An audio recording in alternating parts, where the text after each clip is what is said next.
इस वक्त हम हैं गांव डिंगसरा में।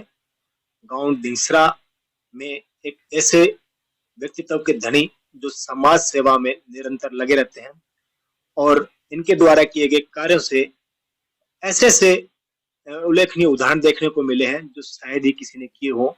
चाहे वो लंपी ग्रस्त बीमारी से जो लंपी रोग जो गौ माता में आया था, उस उनकी पीड़ा हरने को लेकर उन्हें उपचार करवाना हो, या गांव के जल घर में सफाई अभियान हो, गौशाला में किसी कार्य को लेकर कोई भी कार्य हो, नंदीशाला में भी इन्होंने भी अच्छा कार्य किया है। तो ऐसे व्यक्तित्व के धनी आज हमारे साथ हैं जिनका नाम है जितेंद्र डूडी।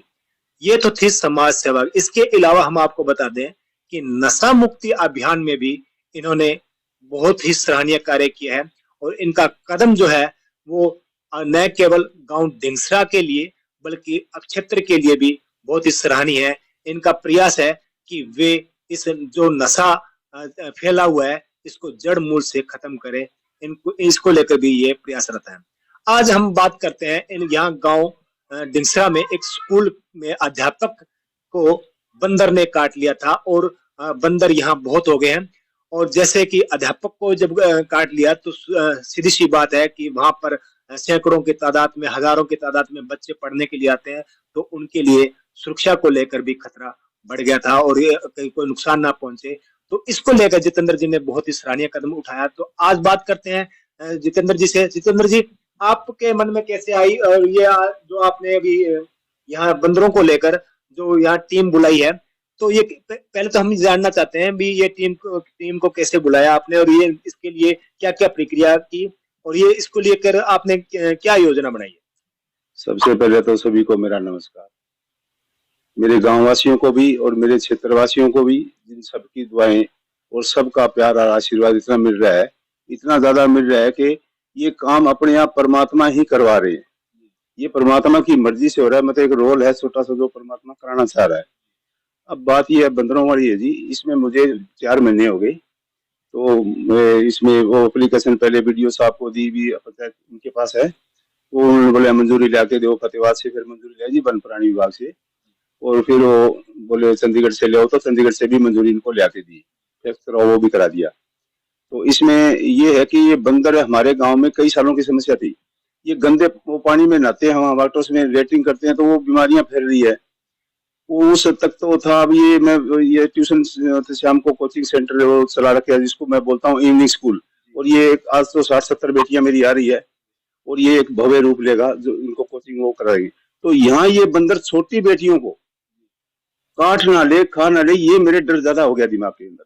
तो मैं इसमें 4 महीने से जब कोशिश कर रहा था, मैंने 1 महीने से ज्यादा कर दी, तो 2 महीने से वो कोचिंग कर दी। हेडमास्टर जी वो खा गया तो मेरे डर बहुत बैठ गया, अभी ये बच्चियों को खाएंगे।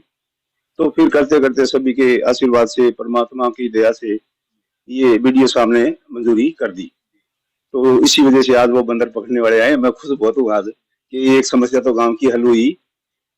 तो इसके बारे में ये सभी गांव वासियों का प्यार, उनका आशीर्वाद और उनकी दुआओं से हो रहा है, ऐसे नहीं हो रहा है काम। तो और कुछ पूछना था आप पूछो। किसी भी समस्या को लेकर ये उसको जड़ मूल से खत्म करने के लिए प्रयासरत रहते हैं और उस जिस समस्या के पीछे पड़ जाते हैं उसे उसके जब तक उसका अंत नहीं हो जाता, जब तक उस समस्या का हल नहीं हो जाता, तब तक उसके पीछे लग जाते हैं। ऐसे व्यक्तित्व के धनी है हमारे साथ जितेंद्र जी डूडी जी। तो जितेंद्र जी, जैसे आपने गांव में भी साफ सफाई अभियान चलाया, आप मतलब किसी भी समस्या को लेकर उसको हल करने को आप जैसे मुद्दों को लेकर जरूर पड़ते हैं, तो आप ग्रामीणों को क्या संदेश देना चाहेंगे कि हमें किस तरह से एकता से चलना चाहिए और हमें किस तरह से अपने गांव के उत्थान के लिए कार्य करना चाहिए? मेरे ग्रामीण जो अच्छे, बहुत ही अच्छे हैं और लगभग इनकी एकता हो चुकी है। रही बात दूसरी ये कि ये भ्रष्टाचार जो है, ये चाहे लिख के देना पड़ जाए, ये डिंगसरा गांव का तो भ्रष्टाचार बंद होगा ही होगा। ये तो 100% श्योर है और लिख के देंगे भी, फॉर्म भरने से पहले लिख के देंगे भी। 1.25 साल में जितनी समस्याएं हैं, 5 साल तो बहुत ज्यादा होते हैं, 5 साल में तो ये चंडीगढ़ बन जाएगा। बनेगा तब जब सभी गांववासी हमेशा साथ देते रहेंगे, तब। ये बात मैं बार बार बोल रहा हूँ, सभी जाति के 4-4 सदस्य इसमें एक खाप पंचायत बने तो तब वो होगा। 1.25 साल के अंदर जितनी भी समस्याएं गांव की, वो एक भी नहीं बचेगी। उसके बाद तो अच्छे काम होने, अच्छे काम भी तो बहुत करने होते हैं गांव में। कि समस्याओं से निदान ही सब कुछ नहीं है, समस्या पहले दूर हो फिर गांव में अच्छे काम हो। इसके बारे में विस्तार से कभी आपको मैं बताऊंगा, कभी कोई इंटरव्यू या गांव वाले को बताएंगे। डिबेट होनी चाहिए, सभी भावी सरपंचों की डिबेट होनी चाहिए। हाँ भाई, तेरे क्या विचार हैं, तेरे क्या विचार हैं, तेरे क्या विचार है, ताकि गांव वालों को पता चले भी ये विकास करेगा कैसे करेगा, कैसे करेगा, तरीका तो बताए हमें विकास करने का। और भ्रष्टाचार कैसे बंद करेगा, नशा मुक्त कैसे करेगा डिंगसरा। तो नशा मुक्त डिंगसरा तो होगा ही होगा, ये इसकी तो गारंटी है। डिंगसरा डिंगसरा नशा मुक्त जरूर होगा। बाकी देखो, सारे हरियाणा का, सारे हिंदुस्तान का वो तो सरकार करेगी, बड़ी सपोर्ट भी कर रही है। लेकिन सरकार ये भी कह रही है कि हमें पब्लिक का भी साथ मिलना चाहिए। यही मैं बोल रहा हूँ कि मैं नहीं कर सकता कुछ, मैं कुछ भी नहीं कर सकता। अगर सभी ग्रामवासी, सभी क्षेत्रवासी, सभी जीव पक्षी, सभी की दुआएं होगी, सभी का आशीर्वाद होगा, तो ही कोई ऐसा काम हो सकता है। सभी की किस्मत एक जॉइंट हो, सभी साथ चल के काम करें, और सबकी पारदर्शिता में होनी चाहिए ना। पारदर्शिता तो होनी चाहिए ना। भी इतनी की ग्रांट आई, ये चौक में टंगना चाहिए ना उसका बैनर है, भी इतने की ग्रांट आई, ये पैसा लग रहा है, सभी की देख रेख में लगे। कैसे भ्रष्टाचार बंद नहीं हो सकता? ये हो सकता है, 100% हो सकता है, और गारंटी के साथ हो सकता है। ये चीज लिख के दे सकते हैं कि डिंगसरा में भ्रष्टाचार बंद हो सकता है। और नहीं हो भ्रष्टाचार बंद तो उससे त्याग पत्र ले लेना चाहिए। अगर वो इसकी काबिल ही को नहीं के, एक साल देख लो उसको, काबिल नहीं, उसकी त्याग पत्र लिखवाओ उससे पहले लिखवाओ कि अगर तू एक साल में कुछ नहीं कर सका तो त्याग पत्र तेरा मंजूर किया जाए। ये लिख के देना चाहिए जो भावी उम्मीदवार हैं उनको। यार ये चीज अगर ये हम अभी करेंगे अपने डिंगसरा में, और इसका संदेश पूरे भारत में जाएगा, तो ये जो मंत्री नेता जो भी हैं, इन पे भी ये कंडीशनें लागू होगी कि तू फार्म भरने से पहले ये भी लिख के दे कि तू भ्रष्टाचार नहीं करेगा, तू ईमानदारी से काम करेगा, तू सेवा करेगा। तो फिर अच्छे अच्छे लोगों की कमी नहीं है दुनिया में, बहुत है।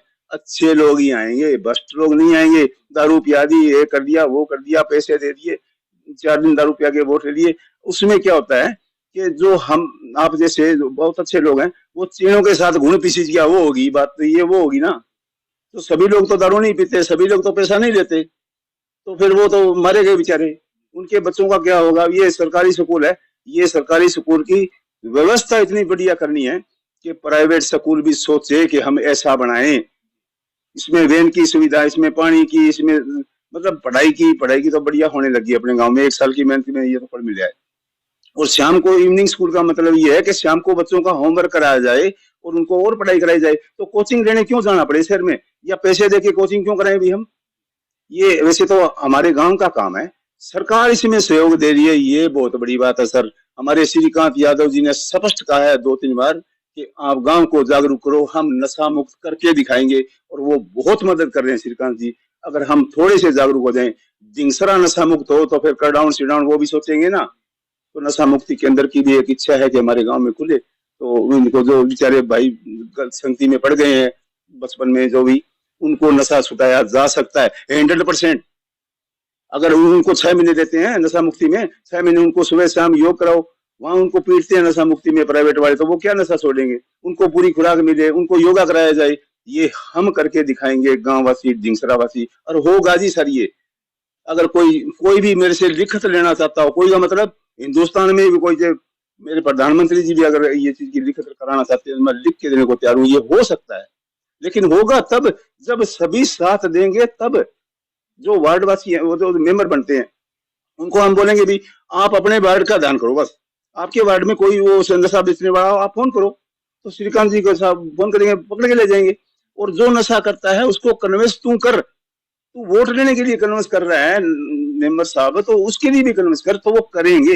मेरे गांव के मेंबर, पंचायत जो भी बनेगी, वो तो मुझे नहीं पता कौन सी बनेगी, लेकिन वो बनेगी, वो अच्छी बनेगी, लेकिन वो सभी जातियों को साथ लेकर जरूर बने। मेरे ये इच्छा है, चाहे जीतने के बाद बनाए, चाहे वो पहले तो बन नहीं सकती यहाँ, ये मतलब सिस्टम ही ऐसा है। तो ये थे जितेंद्र जी आज हमारे साथ। इन्होंने कहा कि आपसी भाईचारे के साथ इलेक्शन होना चाहिए और सभी वर्ग को साथ लेकर चलना चाहिए, और गांव के विकास के लिए योजना जरूर होनी चाहिए। इन्होंने बहुत सी अच्छी बातें कही। कुछ और बताना चाहता हूँ? एक चीज और बताना चाहता हूँ मैं, गांव की राजनीति खत्म होनी चाहिए जी, ये तभी होगी। अब जैसे नंदीसाड़ा वहां है, गौ माता यहाँ है, ये दर्द होता है मेरे कि माँ से बेटा अलग, बेटे से माँ अलग, ये इकट्ठी होनी चाहिए। यहाँ संस्था की जरूरत नहीं है। मेन चौक में आके 4 सेक्रेटरी कैसे सुन लो गांव वाले, वहां कोई महाराज बैठा दो, तो वो बेचारे जीव हैं जो वो मौज करेंगे, नौकर इकट्ठे हो गए, उनकी सेवा होगी। तो ये राजनीति जो चल रही है ये पशु पक्षियों पर भी बहुत गलत है, आदमियों पे तो है ही है। भेदभाव शायद किसी के साथ नहीं होना चाहिए इनका भी। किसी भी अगर राजनीति में या समाज सेवा के रूप में आया जाता है और राजनीति में राजनीति न करके समाज सेवक के रूप में कार्य करें, इनका यही संदेश था। तो हमने आपको यह जानकारी दी जितेंद्र जी के साथ। आपको कैसी लगी, कैसी आपको पसंद आई होगी, इस रिपोर्ट को अधिक से अधिक शेयर करें ताकि गांव के विकास के लिए आने वाले सरपंचों को सोचना पड़े। और जो उम्मीदवार आए, भ्रष्टाचार पर उन्होंने बड़ी शानदार बात की, भ्रष्टाचार मुक्त जरूर होना चाहिए। इस विचारधारा के साथ मतदाता अपना मत का प्रयोग करें और अधिक से अधिक करें ताकि आने वाला हमारा गांव, हमारा क्षेत्र विकास की ओर अग्रसर हो। धन्यवाद।